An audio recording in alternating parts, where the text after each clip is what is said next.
The South Korean government on Monday held a public hearing to gather public opinion on the potential impact of the Trump administration's tariffs on the South Korean economy, while a possible extension of the July 9th tariff deadline seems unlikely now. President Lee will hold his first formal press conference on Thursday to mark 1 month in office. He also met with leading figures in the culture field on Monday, where he stressed the importance of cultural investment beyond the K-pop industry.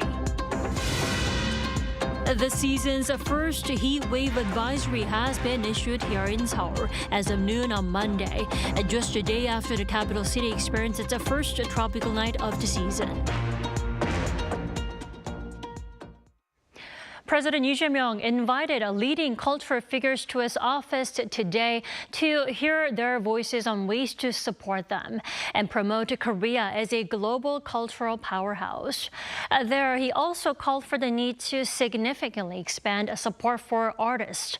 Our correspondent Yoon Jung-min reports. A power that is soft but strong.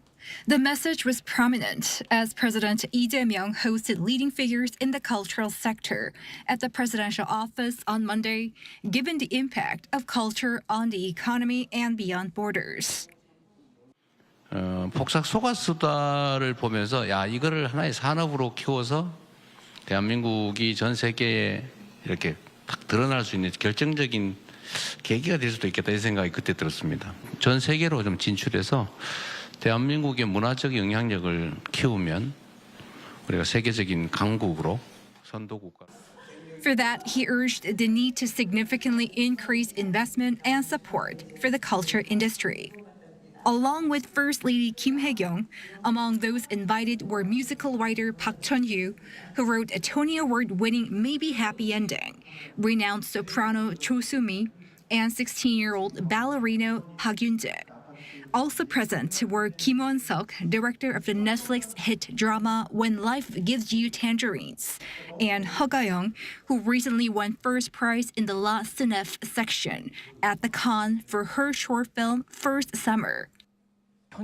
As for the performance industry, we need more exchanges with local experts overseas. I ask for policies to help invite overseas experts here for cooperation for artists here going abroad.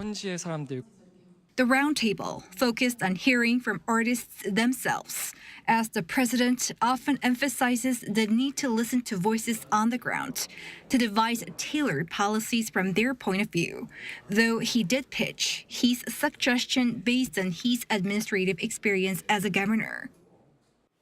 사실 우리 사회의 전체 수준을 높이기 위한 일종의 투자다 이렇게 생각을 좀 해줘야 될 것 같아서 자 이제 문화 예술인 기본소득 같은 걸 도입하자.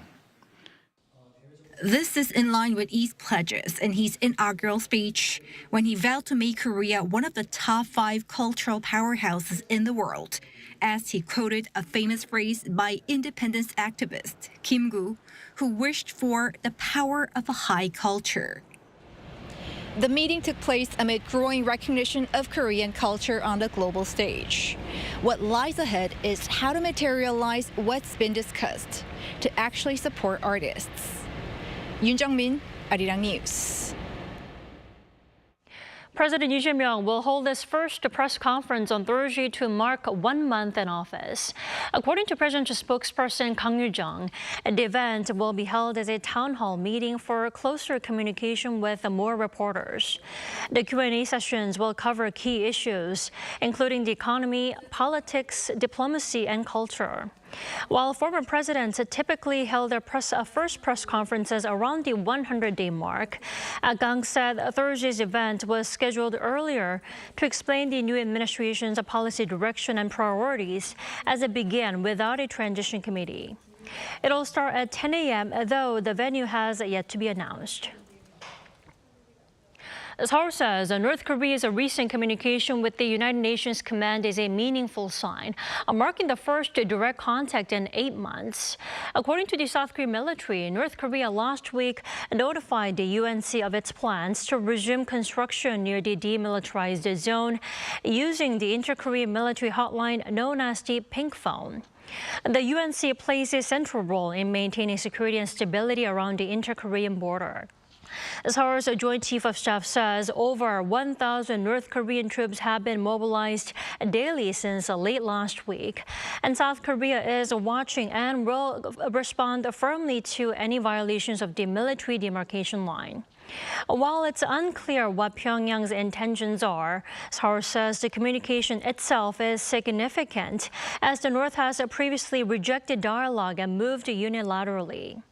The UNC did not confirm the message's details, but said a prior notification helps reduce misjudgment and the risk of conflict.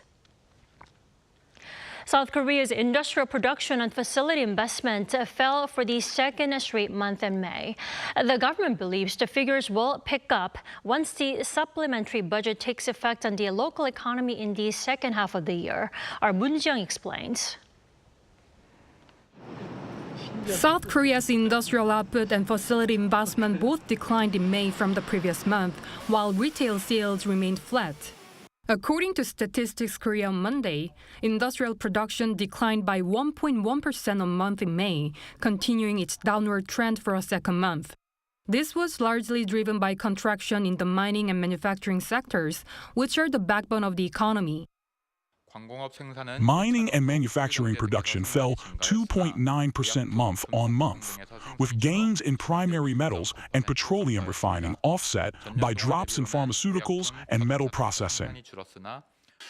May's facility investment dropped by more than 4% from the previous month, marking 3 months of decline. Retail sales, a gauge of private spending, remained unchanged from a month earlier. In April, all 3 major economic indicators, industrial output, retail sales, and investment had recorded declines, showing the fragility of the country's recent economic momentum. Against this backdrop, the National Assembly passed a first supplementary budget bill in early May. We anticipate the effects of the supplementary budget to be felt in the economy in the latter half of this year, following a time lag. He also explained the direct impact of U.S. tariff policies on this overall production decline was not significant, and added that their effects might gradually appear after the July tariff negotiations. Meanwhile, business sentiment among export companies is projected to continue to deteriorate for the third quarter. This comes as the Korea International Trade Association announced on the same day that the third quarter export business survey index was recorded below 100. The association attributed this sustained sluggishness to ongoing trade uncertainties, including U.S. tariff measures, coupled with slowing global growth and increased exchange rate volatility. Moon Ji-young, Arirang News. With about 10 days left until the Trump administration's tariff deadline comes to an end, the South Korean government on Monday hosted a public hearing to address concerns and seek Seoul's potential negotiation strategy. Our correspondent Park Jun-an was there. South Korea may face a 0.3 to 0.4% decline in real GDP if tariff effects are fully felt. This was mentioned during a public hearing held by the Ministry of Trade, Industry, and Energy on Monday, based on a feasibility review conducted by the Korea Institute for International Economic Policy. If all the tariffs imposed or planned by the Trump administration were to materialize, our projections estimated that real GDP growth could decline by approximately 0.3% to 0.4%. The hearing was held a day after trade ministry officials from the new Lee Jae-myung administration returned from high-level tariff negotiations in the United States last week.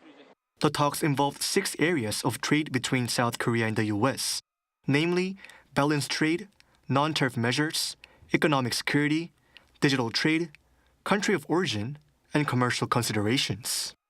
People from various sectors, including agriculture, steel, automobiles, and oil, gathered to express complaints and called for transparent disclosure of progress in the negotiations. A general manager from the Korea Iron and Steel Association raised concerns, saying that the industry is particularly worried about the possibility of major competitors securing better terms, and whether that could further hurt Korea's steel exports. Also, an official from the Korea Trade Investment Promotion Agency, who appeared as a panelist to represent the voices of business leaders exporting to the U.S., urged the government to swiftly address the issue of uncertainty. It's not just Korean companies. U.S. firms are also clearly concerned about the tariffs. I believe that shared concern can be used as a bargaining chip, and we should strategically approach the tariff talks through Korea-U.S. business cooperation channels. While the Trade Ministry expressed sympathy to industries affected by the tariffs, it explained that only limited information could be shared, as the potential harm of disclosing the details of the negotiations outweighs the benefits. If you look at global or domestic media, there's very little information on which countries specifically received what demands and how they responded to certain tariff-related issues. I believe this is due to concerns over transparency, as making the negotiations public could be detrimental to the national interest. Although the pace of negotiations is likely to pick up, it's still unclear when a deal will be reached or what kind of tariffs might follow. With less than 10 days left before the July 9th deadline, the tug-of-war between South Korea and the U.S. is expected to continue. Park Junan, Arirang News. South Korea's high-speed rail network is getting an upgrade. Hyundai Rotem announced Monday that it has delivered the second-generation KTX-Eum to Korail, more than 4 months ahead of schedule. The new fleet will soon be put into service on the Gangneung line. With improved suspension, a reinforced frame, and advanced soundproofing, the trains promise a smoother, quieter ride. They're also equipped with a better air quality control inside, and they meet the high safety standards even at top speed. Hyundai Rotem says the second-generation Eum is also set to make a push overseas, targeting markets in the Middle East and Eastern Europe. Last year, the company signed its first export deal for the model, a contract with Uzbekistan worth 270 billion won, or roughly $200 million. Heavy monsoon rains triggering widespread flooding and landslides have killed about 80 people across South Asia. Pakistan's National Disaster Management Authority reported Sunday that at least 45 people have died and 68 others have been injured so far. And according to the Xinhua News Agency, at least 34 people have been killed and 4 remain missing over the past 10 days in northern India. Both countries have issued flood alerts, urging residents to take precautions as heavy rains are expected to continue.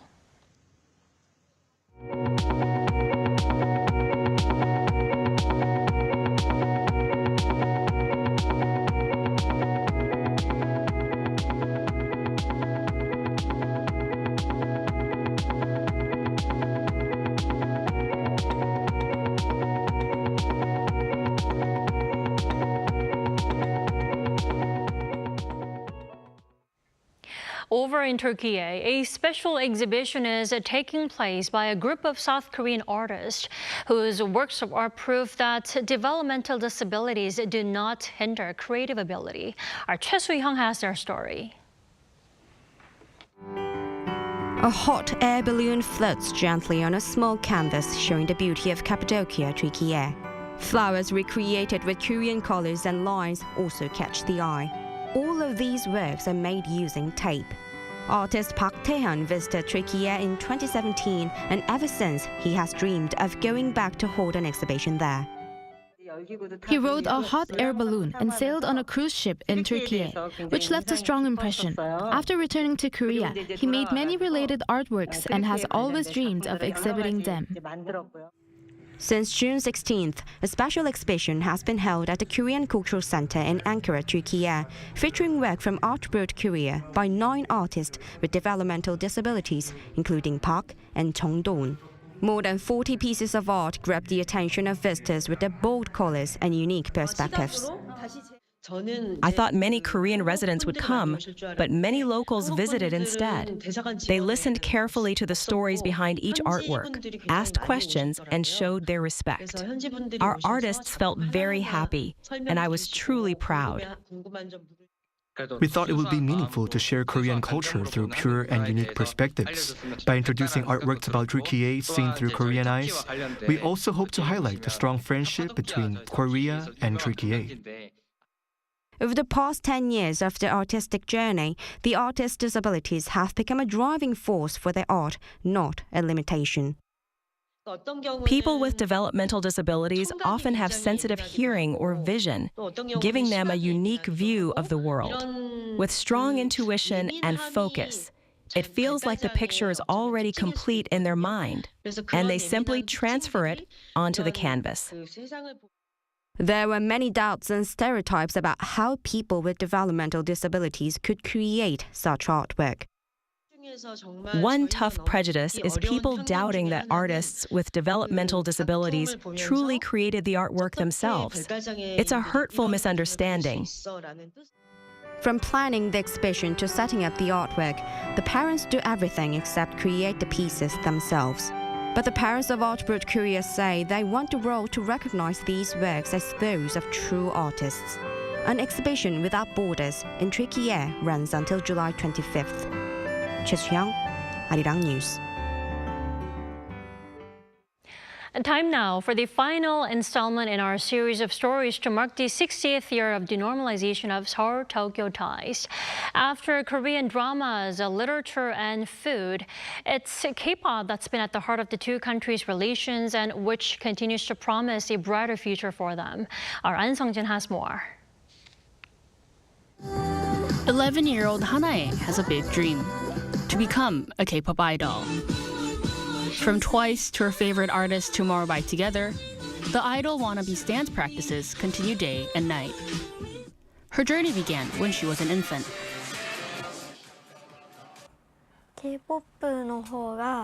When I watch K-pop, the singing is amazing, and the dancing is incredible too. It makes me think that it's something really special. Her love for K-pop came from her mother, though she was also inspired by someone else, her grandmother. The passion for K-pop runs through 3 generations of her family. In the past, only some people knew about and liked Korean culture. But now, it's become mainstream. Even my friends enjoy it. I think it gives people a positive motivation for life. Korean culture is now really being embraced here in Japan. For Hanae's mother, it started with Korean fashion and then naturally merged into K-pop. Now she's glad to be supporting her daughter's dream that she had once hoped for. I want to support her dream with all that I can. I hope she becomes a globally renowned K-pop idol, maybe even performing at Coachella one day.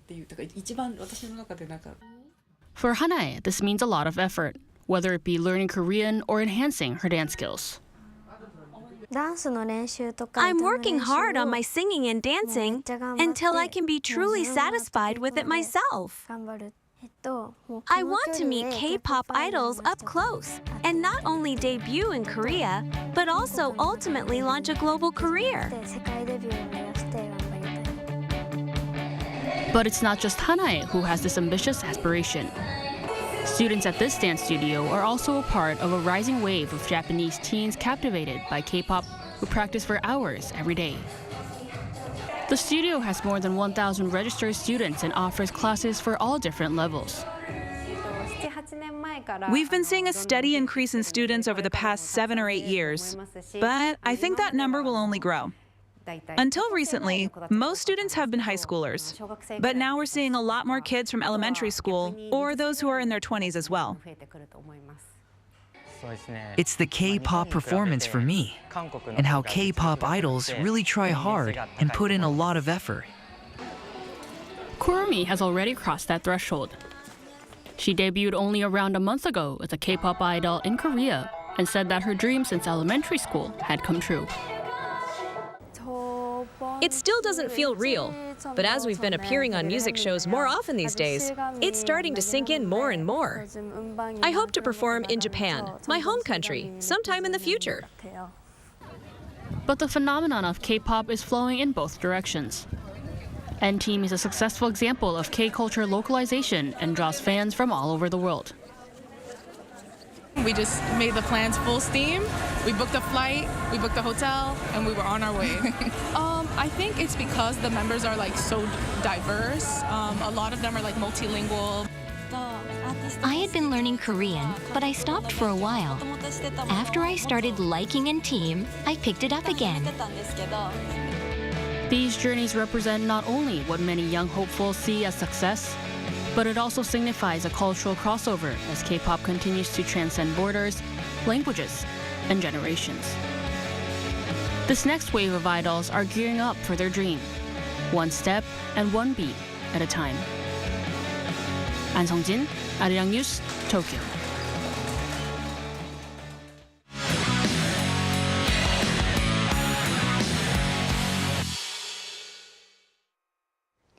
Time now to take a look at what's been happening in the world of sports. For that, we have our sports editor, Paul Nate, joining us in the studio. Welcome back, Paul. Thank you. So why don't we start with golf? LPGA sophomores Im Jin-hee and Lee So-hee joined forces to get their maiden U.S. titles. Yes, that's right. They won the Dow Championship in Midland, Michigan on Sunday. They beat the American team of Megan Kang and Lexi Thompson in a playoff in this team competition. Both teams finished at 20 under 260. Im and Yi shot an 8 under 62 in their bogey-free final round with 8 birdies to draw level. In the playoff, Im sank a birdie putt set up by Yi's tee shot. Kang had a shorter birdie attempt but missed to hand the South Koreans their first win. The pair joined the LPGA Tour last year and will split the prize money of just over $799,000 US. They became the 4th and 5th South Koreans to win on the LPGA Tour in 2025, but are the first to win the Dow Championship, which began in 2019. Well, moving on to football now, I hear there could be a Korean derby in the FIFA Club World Cup. Yes, that's right. We could see Lee Gang-in versus Kim Min-jae. That is because Paris Saint-Germain and Bayern Munich will meet in the quarter-finals on Saturday. PSG and Lee Gang-in beat Lionel Messi's Inter Miami 4-0 on Sunday. He came off the bench in the 70th minute to make his 3rd appearance of the competition. Meanwhile, Kim Min-jae was an unused sub as Bayern beat Flamengo 4-2. Kim is yet to feature in the Club World Cup, having only just returned from an Achilles injury, and Bayern are not rushing him back. He won the French top division title, the French Cup, and the European Champions League with PSG last year. Kim won the Bundesliga title with Bayern. There could be even more silverware should either team advance.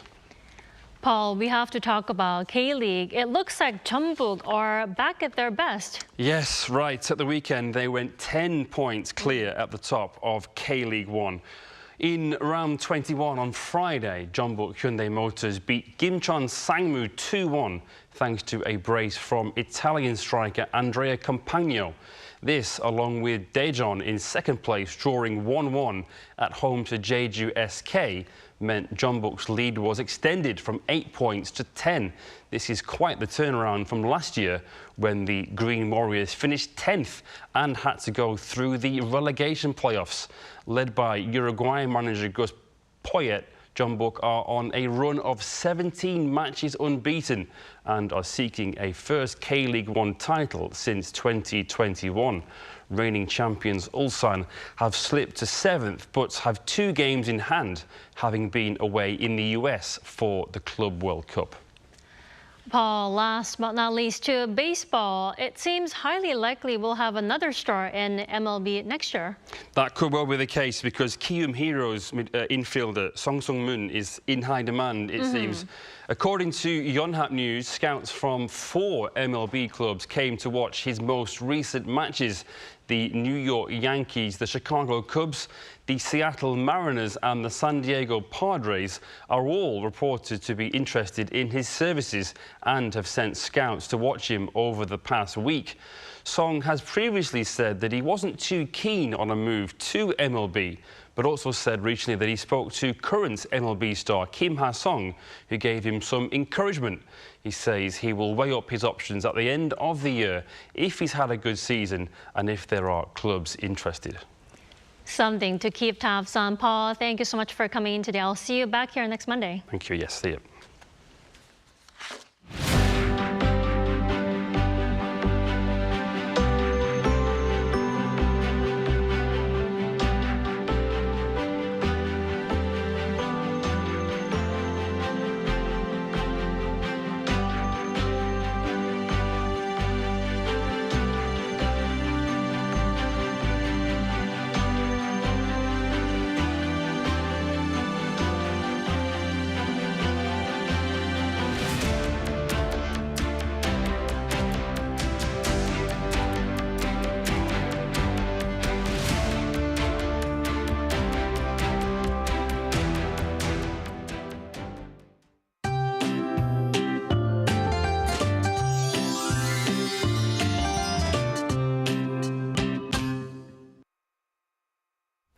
Following the first tropical night in Seoul, the capital had its first heat wave warning of the year issued today. The heat wave warnings were also issued in some parts of Gyeonggi-do province, southern parts of Gangwon-do province, and southern regions. The rest of the country is under heat wave advisories. The summer heat of over 30 degrees Celsius will continue for the time being. Tomorrow, the daytime temperature in Seoul will rise up to 30 degrees. It will rain slightly in the Seoul metropolitan area and Gangwon-do province on the way to work tomorrow morning. Also, showers are expected around the southern parts of the Chungcheong-do provinces. Tomorrow morning will start a bit hot at around 23 to 24 degrees across the country. Daily highs will move up to 32 degrees in Daejeon, 35 degrees in Gwangju and Daegu. Throughout the first week of July, heat wave will continue nationwide. That's all for Korea. Here are the weather conditions around the world.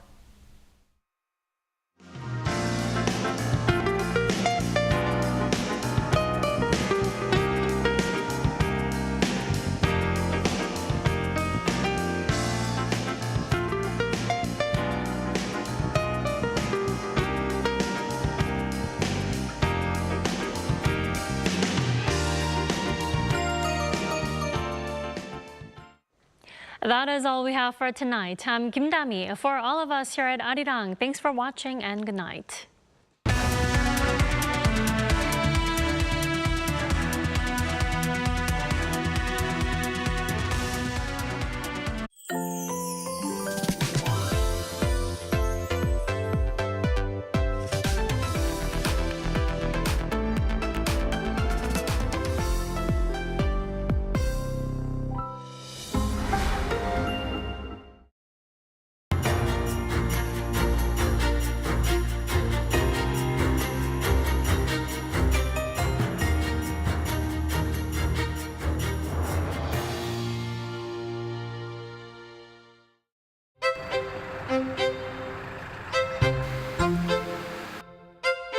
어렸을 때부터 어머니가 미술학원을 운영을 하셨어요. 그래서 거기 가서 놀고 하다 보니까 자연스럽게 미술을 접하게 됐고 저는 그리고 만드는 것 중에 만드는 게 더 재밌었어요. 그래서 이제 도요카 입학해서 다양한 재료들을 경험을 해봤지만 그 중에서도 물레성형 기법에 굉장히 매료가 됐고 이 기법을 평생 하면서 하면 행복하겠다는 생각이 들어서 도자기를 계속 하게 되었습니다.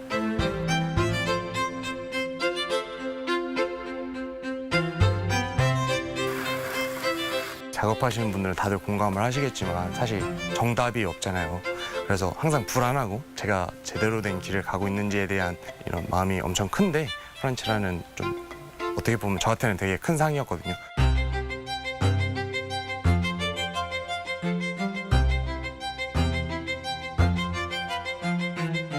제가 잘하고 있다고 도닥여주고 제대로 길을 가고 있다고 확신을 주는 것 같아서 저한테는 되게 의미 있는 지금까지 작업을 할 수 있는 원동력이기도 되고요.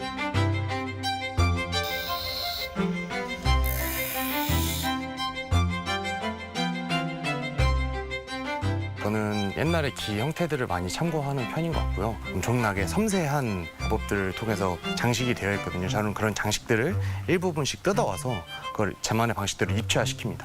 원래는 기라는 형태 자체가 실제로 사용하기 위해서 만들어졌잖아요. 그 공간을 저는 어떻게 하면 더 흥미롭게 보여줄 수 있을까? 그래서 제가 집중했던 부분이 창인데요. 건축에서도 창을 내부 외부를 잇는 통로? 매개체라고 많이들 이야기를 하잖아요. 저는 그 부분에서 영감을 받아서 그 창의 의미를 형태에 접목시키게 되었습니다. 그래서 요즘에는 이제 설치 작업도 많이 하는 것 같아요.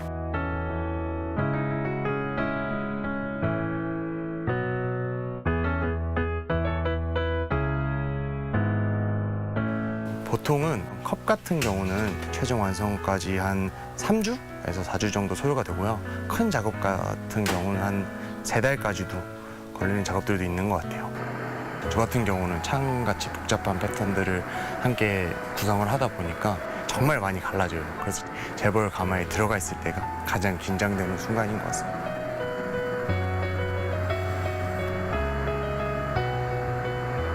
사실 공간이라는 것이 볼 수도 없고 만질 수도 없는 어떠한 무형의 어떤 것이잖아요. 그거를 이제 빛이나 그림자나 무형의 어떤 요소들을 활용해서 같이 공감할 수 있는 작업을 하고 싶습니다.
Welcome to Within the Frame, where we bring the most pressing issues across the globe into focus. I'm Kim Mo-gyan.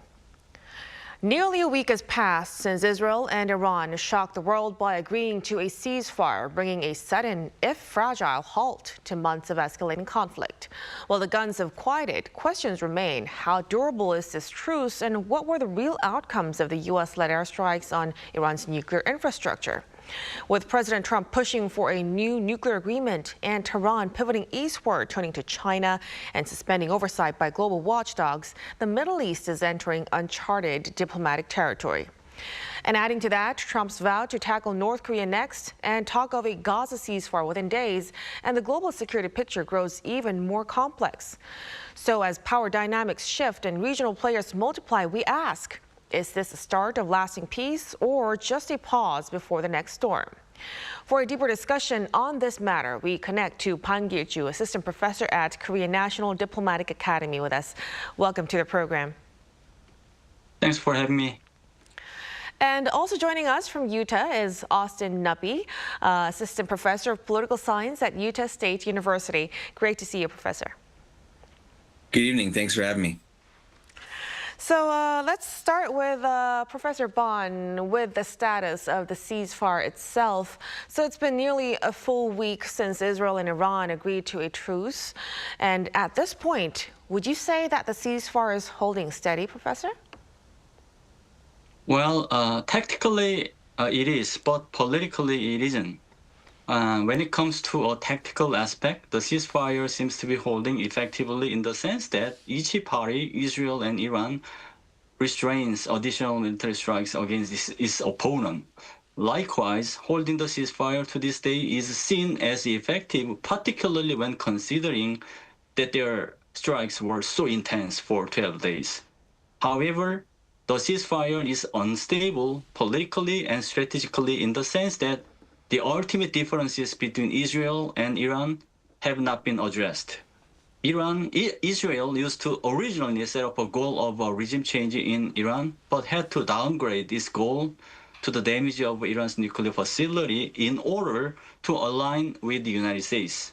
Meanwhile, Iran stays away from its denuclearization, and furthermore, it seems to move 400 kilogram highly enriched uranium to other facilities before the United States drops its bombs. The other reason that the ceasefire is not stable politically and strategically can be seen by the continuation of a proxy war. The Houthis are strong followers of Iran. In the meantime, the Houthis continue attacks on Israel even in this ceasefire period in order to help Iran and retaliate against attacks on Iran by Israel and the United States. All in all, the ceasefire is effective tactically for the time being, but it seems hard to hold for the long-term perspective without policy management because the key issues have not been resolved. Right, so it seems like there still are some vulnerabilities in terms of politics and strategy there. Now, let's also touch upon the aftermath of the strikes, Professor Nuppy. There are still questions surrounding whether Iran's nuclear infrastructure was totally dismantled or not. While the Trump administration continues to tout the mission as a success, what do we actually know now about the extent of the damage? Well, unfortunately, a lot is still unknown. As you previously stated, the Trump administration said that the sites of enrichment and weaponization of the program were completely obliterated. Other reports from the United States Defense Intelligence Agency said the program was only set back 6 months. Perhaps the best case scenario is several years. Yet there are probably only a handful of people within Tel Aviv or Tehran that actually know the extent of the damage. The Fordo facility, for example, is buried under 300 feet of granite.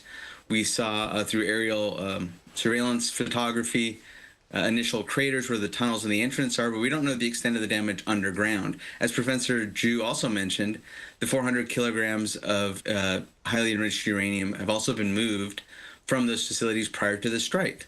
So while that stockpile is not enriched to that 98% threshold necessary for weaponization, even at 60 to 70%, it can still be used as a dirty bomb. So it's still unclear the extent to which Iran's program has been set back.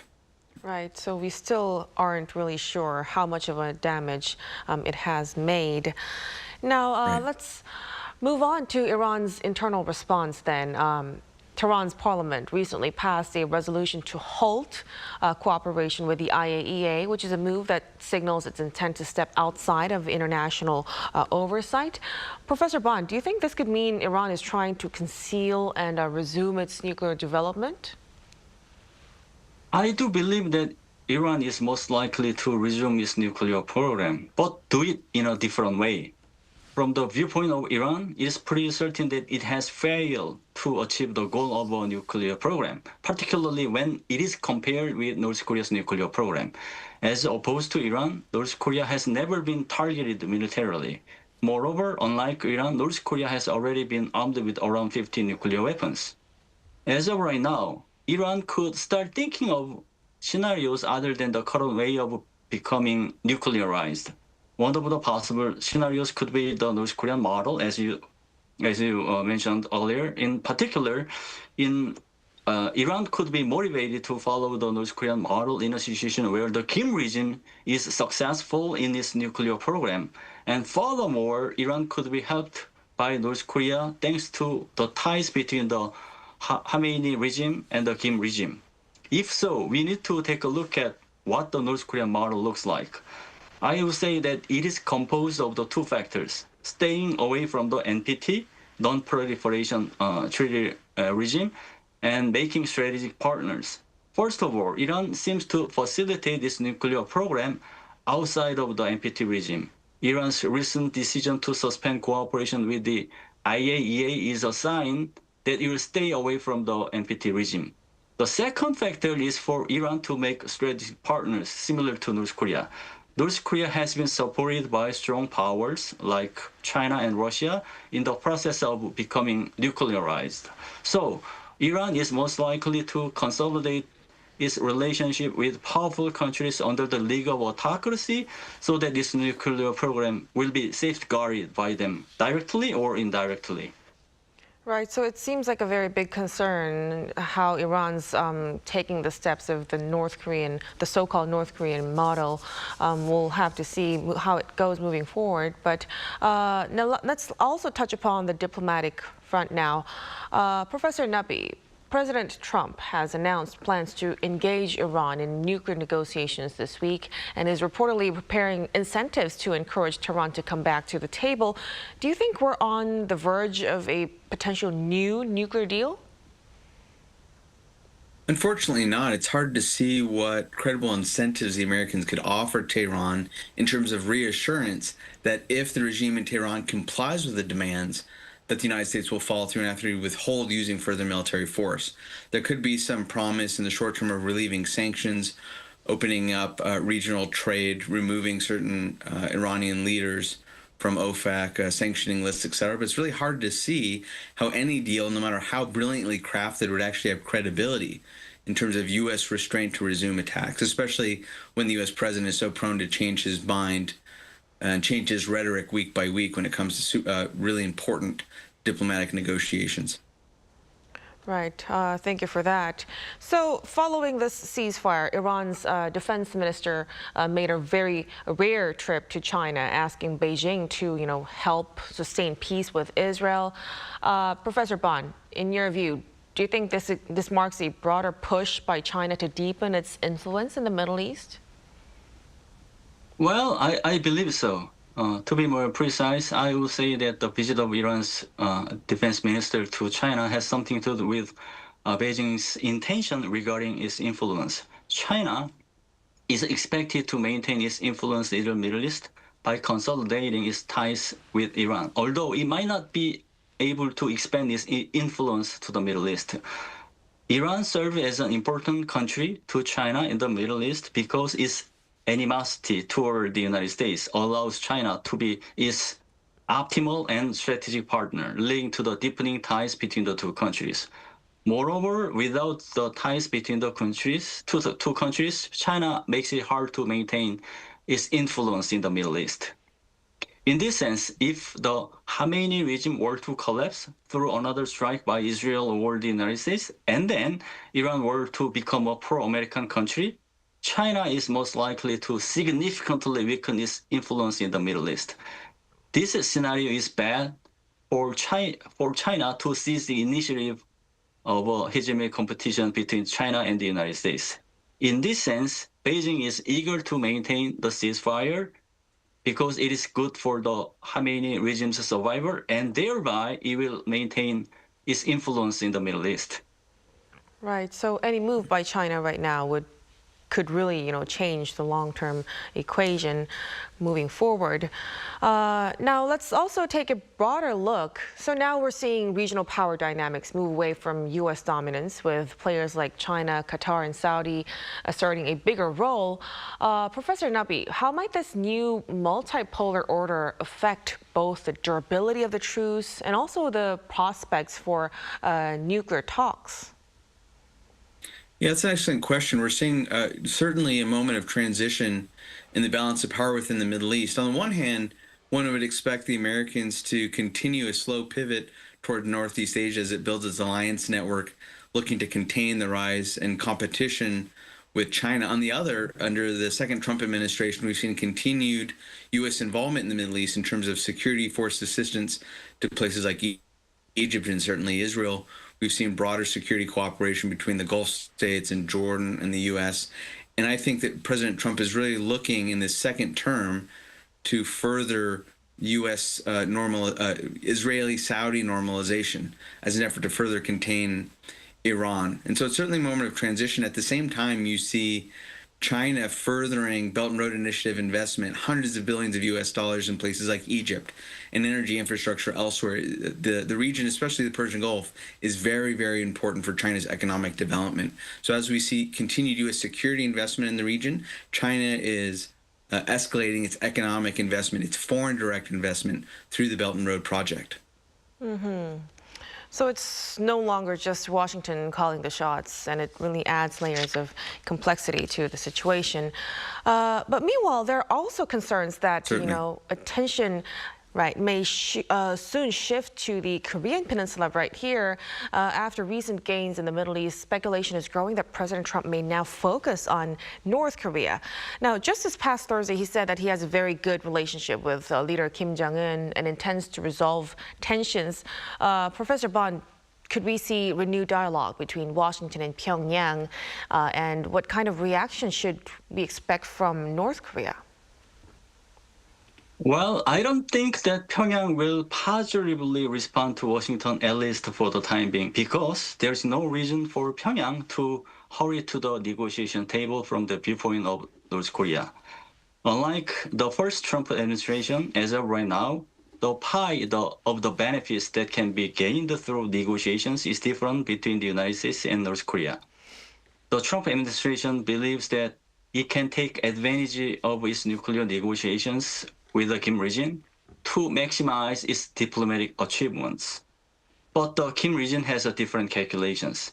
First of all, Pyongyang believes that it has finally succeeded in its nuclear program in the long-standing efforts, in the sense that it is armed with 50 nuclear weapons, as I pointed out earlier.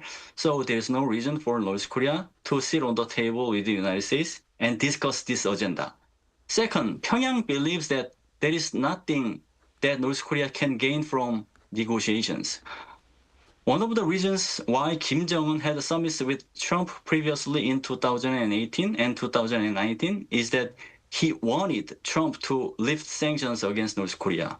However, as of right now, there's a little motivation in a situation where Russia and China play big roles in neutralizing sanctions against North Korea by consolidating their relationship with Pyongyang. Finally, North Korea could think that it is not a good time to sit on the table with the United States. If the Kim regime sits on the negotiation table just right after the United States made military strike against Iran, it could send a misguided signal that Pyongyang would be fearful of the possibility of the United States military strike against North Korea. All in all, the negotiations between North Korea and the United States could be made at least once or twice in the term of the second Trump administration. But I guess that these talks will not take place very soon due to the aforementioned different calculations. So quite a low motivation on the side of North Korea, and it has a very different position with Iran right now. Now let's also touch upon, Gaza. President Trump also said Gaza ceasefire might also be reached within the week, and Al Jazeera has reported a spike in related diplomacy activity. Professor Napi, do you think a Gaza ceasefire is realistically within reach? There may be further negotiations. I'm highly skeptical that they would be effective. What we see is still a fundamental inability to resolve the structural blocks to negotiations. On the Israeli side, you have 15 to 20 individuals, Israelis, Americans, and third-party nationals still imprisoned as hostages. You have several more dozen bodies that need to be recovered. And yet the Netanyahu administration's demands include not only the return of all the hostages, but also the complete dismantling and disarming of Hamas. It's hard to know how, even if Hamas unilaterally surrendered, how the Israelis would be able to enforce and verify that, let alone which governing body is going to take over governance in the Gaza Strip after the point. At the same time, you look at domestic public opinion in places like Israel, and even among Likud voters, even among those Israeli citizens most supportive of Prime Minister Netanyahu, you have a majority now saying they want an end to the war. They're not entirely sure what the end game is. Is it indeed feasible to use the Israeli Defense Force to both secure release of the hostages on the one hand and completely demilitarize Hamas on the other? And so there's quite the impasse. Questions remain about who's going to govern, what leverage the United States and Israel have in terms of, once again, this question of credible restraint. Should their negotiating partners in Qatar and in Gaza agree to all the terms, how can the Americans and Israelis credibly signal that they're going to restrain the use of further military force? There's just no credibility there, just like there's in the case of Iran. Whether or not Hamas agrees to the terms or continues to fight, they have every reason to expect continued military action from the Americans and the Israelis. Right, so a lot of complex issues on there. We'll have to keep close tabs on that. Now, finally, before we wrap up our discussion tonight, so Professor Ban, even if things, look relatively stable as for now, what kind of key variables do you think that remain that could still threaten sustainability in the ceasefire? Well, I would say that the most powerful variable is the United States, particularly its change of internal calculations on the objective regarding Iran. The United States might come up with 4 different options regarding the Israel-Iran ceasefire. The first option is to maintain the ceasefire, at least during the second Trump administration. If this option is going to be adopted, the United States will pay tremendous attention to the sustainability of the Israel-Iran ceasefire by exerting its influence to both Israel and Iran. Second option is to make Iran sit at the negotiation table by providing Iran with gift packages. It would be a small deal or a temporary tension relief. The third option is for the United States to make another strike against Iran. This scenario could emerge when the Trump administration thinks that this diplomatic achievement is less than expected due to several reasons, including Iran's resuming its nuclear program. The final option is for the United States to upgrade its strategic objective to a regime change in Iran. In this case, the ceasefire is no longer meaningful as an option. All in all, the internal calculation of the United States and how to respond to this by Iran matters in the sustainability of the ceasefire. So we are watching a realignment in real time where peace, power, and politics are all being renegotiated. We'll really have to keep a close eye on how things develop moving forward. But I'm afraid we'll have to end our discussion at this point tonight. Thank you so much for your time and for your insights, Professor Ban. Thank you. My pleasure. And Professor Napi, of course, we appreciate it. Thanks for having me. Have a good evening. And that'll be all from us on Within the Frame. Be sure to tune in next time as we continue to explore the stories that matter. Till then, stay informed and engaged.